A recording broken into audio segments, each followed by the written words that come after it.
मुंबईतल्या रिक्षाचालक व्यवसायातील पुरुषांची मक्तेदारी लवकरच मोडीत निघणार आहे। उद्या गुढीपाडव्यापासून मुंबईच्या रस्त्यांवर 35 महिला रिक्षाचालक उतरणार आहेत। शिवसेनेच्या महाराष्ट्र रिक्षाचालक सेना आणि मातोश्री महिला बचत गट महासंघ यांच्या वतीनं या 35 महिलांना 8 महिने रिक्षा चालवण्याचं प्रशिक्षण देण्यात आलं।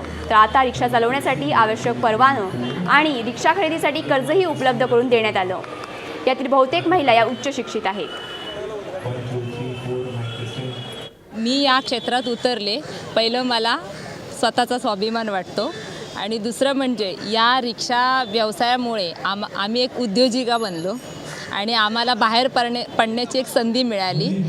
आणि सर्वप्रथम आमचे सगळे जे स्टाफ आहेत, आम्हाला प्रोत्साहन देणारे, शिकवणारे, यांचं सगळ्यात पहिलं त्यांचं आभार मानते।